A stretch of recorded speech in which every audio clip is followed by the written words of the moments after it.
All right, ladies and gentlemen, here we are loading into Tower of Hoeth, moving that army blocker my face and getting to it. We got two factions of chaos going toe-to-toe on a high elf map.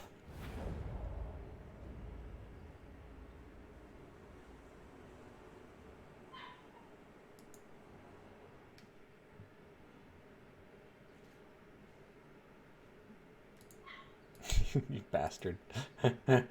Clipping the Soothsayer match that I was looking for in vain.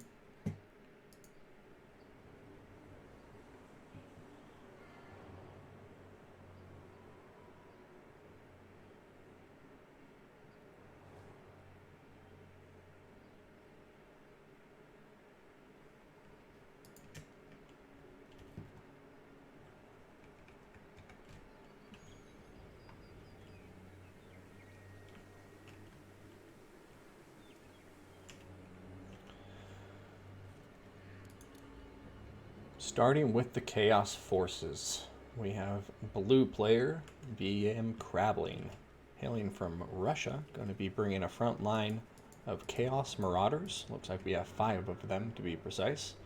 We're then going to have 4 Chaos Spawn, one of which will be the Word Spawn. These guys cause armor sundering damage.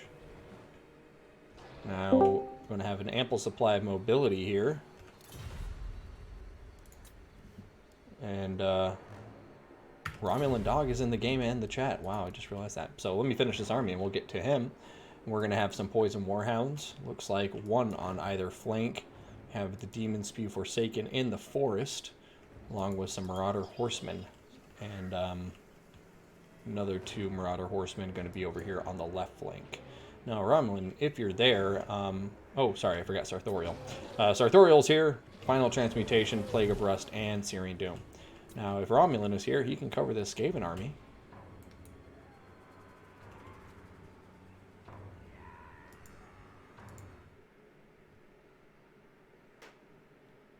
Alright, nope. Okay, so we'll cover the Skaven.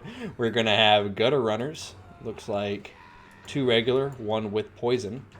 Going to have ourselves a front line of Skaven Slaves, Clan Rat, Spears, backing Excuse me, up. I was muted there. Oh, you were muted. Well, in that case, finish it up. I just got to Yes, the have borders. no fear. Romulan is here. So yes, we have plenty of Skaven Slaves, a couple Clan Rat Spears, and we do have the 1 aforementioned Poison Wind Mortar. Backing them up, we have 2 Poison Wind Globadiers. And to round out the skirmish potential, we also have a mix of 2 Gutter Runners and 1 Gutter Runner with Poison, of course the Shuriken variant. As well, we do have the Natty Boo Boo Sharpshooter, Yarwar, or Block Giselle. Now for the heavy hitters and the leadership, we have 1 Warp Grinder, we have 2 Fat Ogres, make that 2 Warp Grinders, interesting.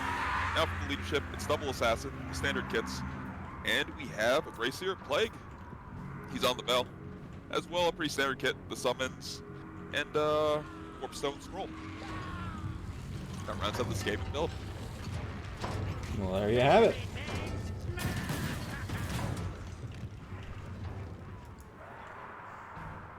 Does look like the Skaven are opting for a semi-gun-line approach here, or at least, I guess, some guns and then globes to throw at things.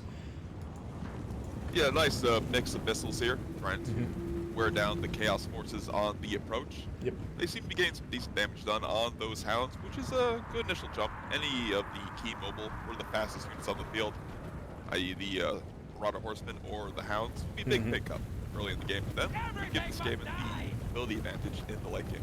But much to be done there still.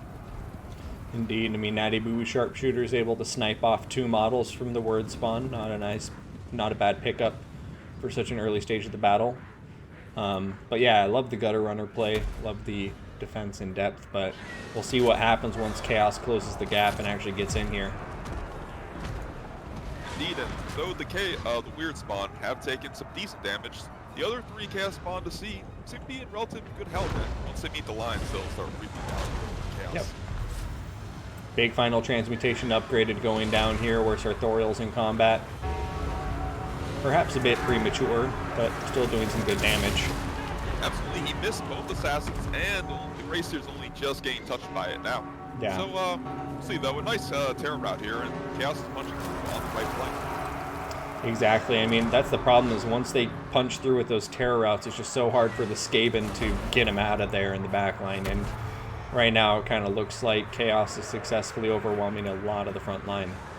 Indeed, and with these Marauder Horsemen keenly placed in the rear, they should be able to cut off any avenue of retreat for the Skaven. And here we go, they're going to clean up all these routing units and be a good GG for Chaos Forces. What do you think?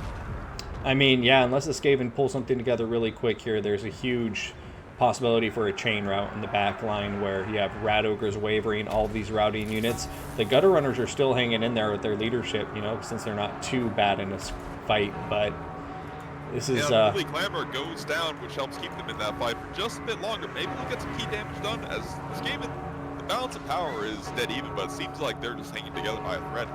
But the leadership core is still in good health. So we'll see what they can get done. Yeah, absolutely. I mean, with the 2 assassins and the Grays here still being so alive, that's really, I think, inflating the balance of power for the Skaven right now. Because I agree, they're on their heels. They definitely got punched and they're trying to regain their composure. So we'll see. I mean, if they can snipe down Sartorial, then maybe they can get something running with the lack of leadership for Chaos. But otherwise, it just looks like everything's getting overwhelmed right now. Rival High Talisman going down, helping maybe secure this last bastion for the Skaven, as the Chaos players doing a pretty good job cleaning up everything on the peripheries with the but not the best job at the same time. Decent, but not the best. Still, some units are starting to gather on the flanks and get some decent skirmish done. But, yeah. But funny, the balance of power is saying it's all Skaven. Maybe this bastion here and these Chaos Spawn. You know, the Chaos Spawn are starting to get really worn down. HW. I think this might be way back in the game for the Skaven. Absolutely. I mean, and also as you look on the peripheries, since the Chaos Forces didn't successfully keep these units on the run, now the Gutter Runners are having their revenge and just slaughtering all the units that had initially been out there chasing them. So we'll see. I mean, the Demon Spew Forsaken did just get involved in the combat, and the Demon Spew is actually just shredding through, you know, the Poison Wind Globes and all of that stuff right now. So still anybody's game, I would say, but all that needs to happen for Chaos to win this is one nicely timed final transmutation if Skaven gets careless.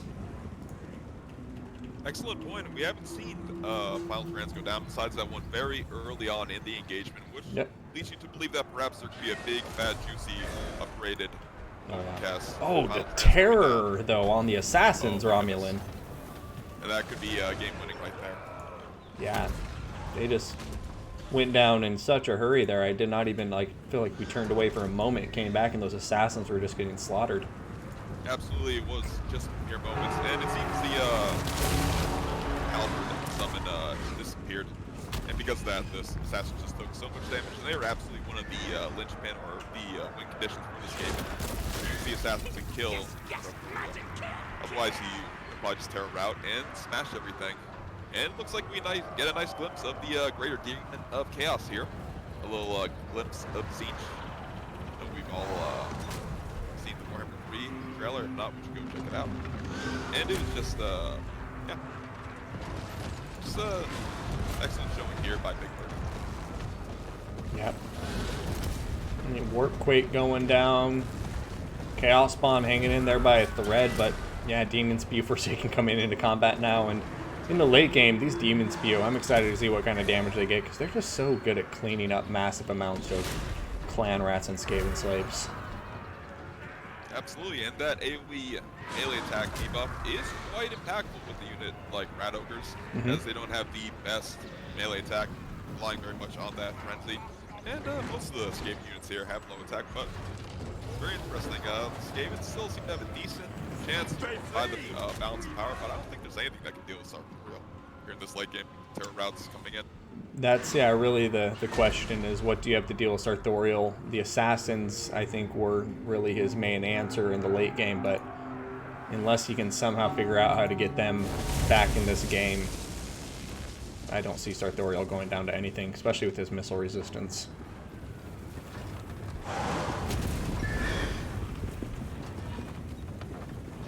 It looks like Sartorial's just going to go straight after the Grace here.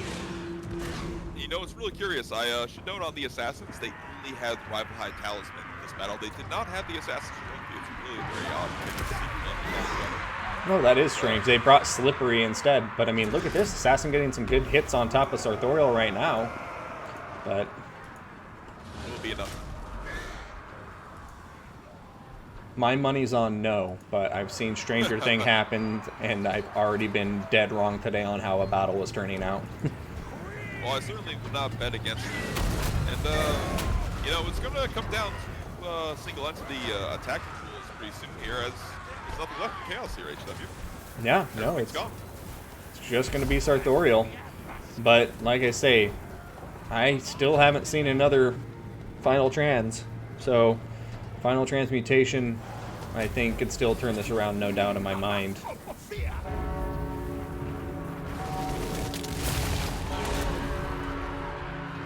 Indeed.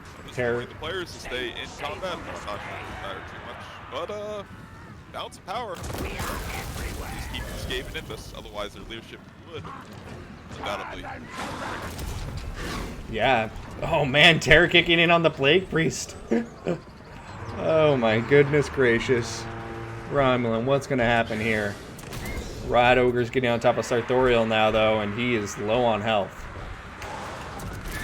560 health. This is madness.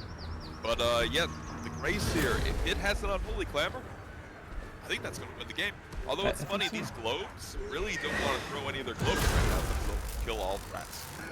Yeah, I know. Rat Ogres. It's also funny because it's like, these Rat Ogres, how are they holding together? I'm, like, very surprised. Here comes Syrian Doom, though. With Sartorial's down for the count. He killed himself. Wow. That was quite a finish there. Just the Chaos Bonds seem to lose steam. And that's just the power of gun runners in the late game. Just slowly wearing down many of these low armor units. And let's see the value they got. These triple globes, my goodness, they've got some serious value as well. Oh, yeah. Especially this one. Almost 2,500 gold damage there. Yeah, my goodness. And still, all the globes, they got their value back. The Natty Boo-Boos seem to do the worst relative to their cost. Yeah. Amongst all the Skaven missile units, and an interesting missile core here. Of course, the globe's not too surprising. The three of them, it's quite an investment. Yeah, I mean... The Chaos Army, pretty straightforward. Yeah, like, Skirmishers paid for themselves. Sartorial, wow, 3,000 gold damage dealt. So pretty much other than Sartorial and the Horsemen, nobody really paid for themselves. None of the Chaos. Yeah, just that massive investment with globes and shurikens. Mm-hmm. Be able to counterplay the Chaos Spawn and wear them down. Yeah, so they just can't, hang around at the late game. Well, and ultimately, too, I mean, I think a lot of this goes down to the fact that I think we just didn't see Chaos take advantage of those initial terror routes and, like, actually follow them through off the field. Because if he would have just, like, he had the mobility there, you know, he had 4 horsemen and 2 warhounds. I think he had the mobility there to keep them running for good. But, you know, maybe I'm just thinking it was easier than it looked. No, I would agree. As I was saying in the game, he was doing a good job chasing off units, but not a great job. There were still units coming back on the left flank towards the rear. He did an all-right job, but yeah, those units did stabilize, and they really came back to fight Chaos at the end. And it was a very close game, so those small things become big things in the late game, and they very well could have changed the tide here. Mm-hmm. But nonetheless, a great first start off to this best of 3. We'll give Abeicnr a quick point on the board and see what happens from here. Yeah, they can be a lot. Well, depending on the rooster as well. Some roosters are nicer than others. Well, since Rooster start out the day, how would you like to start out this battle? Which faction you want, my boy? Well, you know I've started on the Empire side, but no, I need to go over the Empire. I like this Empire build. It's quite interesting, and yeah.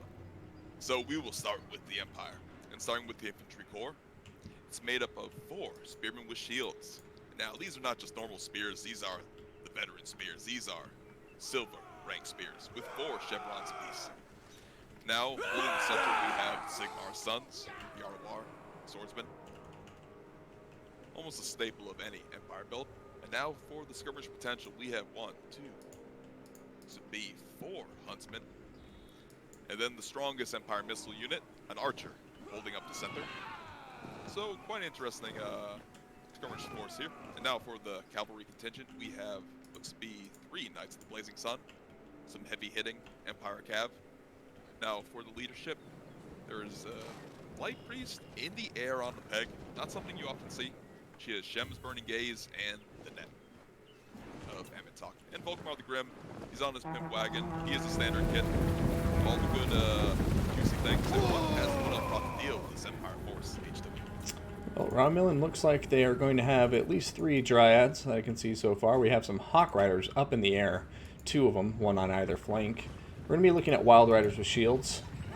And am I crazy, or is this it? Is this the army? Yeah. It looks to be just 3 Dryads, but I didn't recognize the unit you mentioned previously. I've never heard of them before. Oh yeah, Wild Riders with shields. Wild Riders, Crikey, going to be in here with Ariel and Orion. Both of them have their usual kit, which is interesting now that I can just say that they have a usual kit because he's so in the meta. The Empire going for the full frontal on the Dryads, getting a big juicy charge, just running into 2 of these Dryads, getting some nice and cheap damage. Yeah, and that fire damage, they get the bonus against them since they are tree units, and there's nothing nearby to help them. They just got devastated on that charge, and already, I mean, this is off to a strange start, Romulan. Indeed, Wood Elf trying to approach from all sides, but left the Dryads exposed and unguarded. Now the Lost Silver Knights diving into the rear flank, but they're engaging Knights of the Blazing Sun, and they have magic resist, so they might be able to do quite well this prolonged engagement here. And plenty of missile fire pouring in, but the Wood Elf front line is gone, HW, and he just has a 2-pronged attack without much teeth really on either flank. Yep. Do you think he can make it work? I'm not seeing it happen here for Wood Elf. I mean, it's really about how quickly these Wild Riders can wrap up this flank. You know, they are winning against the Spears. They've killed some Huntsmen, but if he doesn't get them into the back lines quickly and start shutting everything down, then, yeah, I agree with you, game over, because the Dryads, you know, if you're going for like a 2-pronged attack, but there's nothing in the center, then, you know, it's not going to be too hard for the Empire to just pry out of that. Sorry, HW, but no, the where Light did he Wizard go? Just got torn to pieces by a Hawk Rider. In mere moments, he was ripped to shreds, and he's dead. Oh, wow.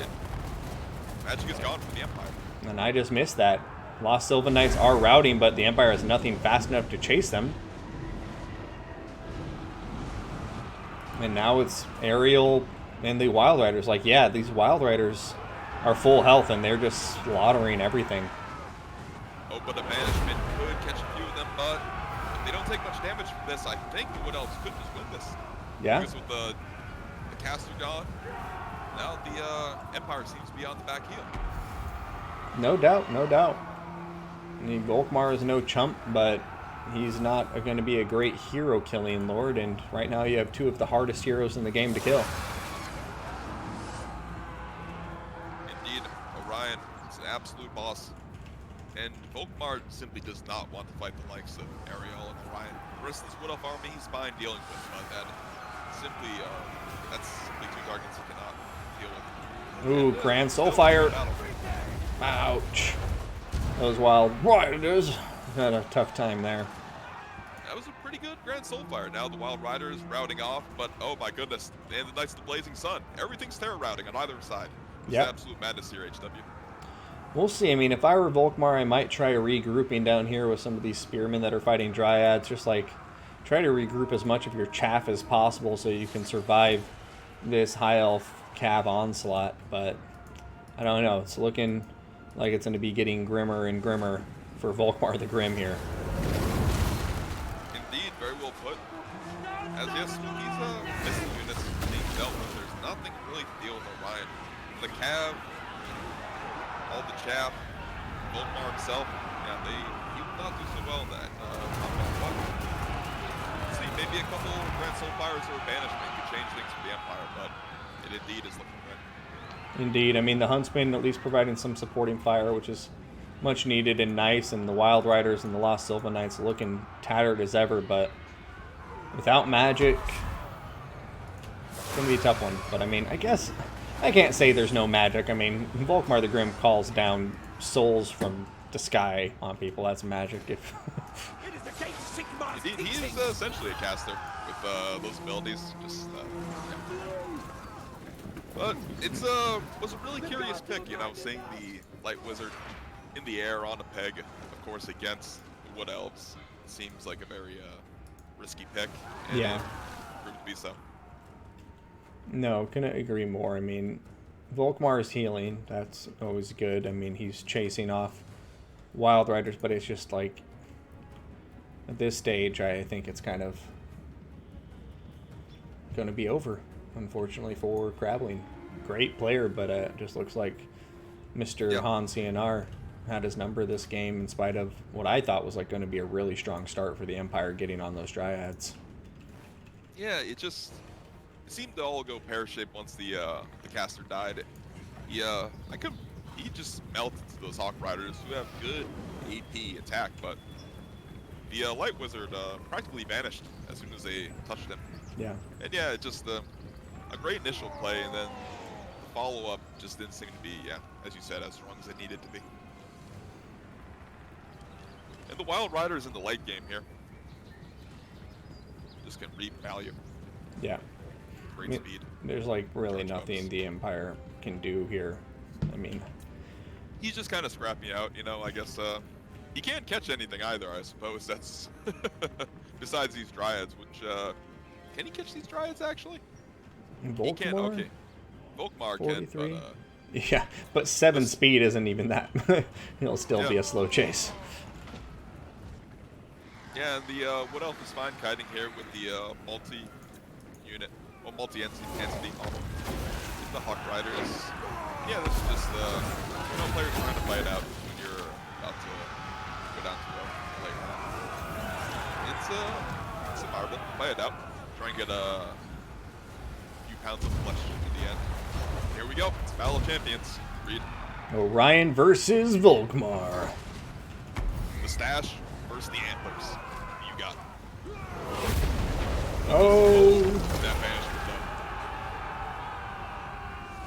Lost Sylvan Knight still alive. Would you look at this? Orion's taking a lot of damage from Volkmar, surprisingly. That's actually quite impressive. Yeah, RNG seems to be with Volkmar. And the Sigmar Sons bravely fighting to the end. I mean, I And suppose... most likely, Ryan, yeah, should just pull back. I don't know. Imagine that's what you're probably going to say. You should just pull back. Looks like he's not going to let his wife finish the fight for him. He's going to stick around till the end, and that's going to be a GG with Han CNR taking the win against BM Crabling. Yeah, what a turnaround.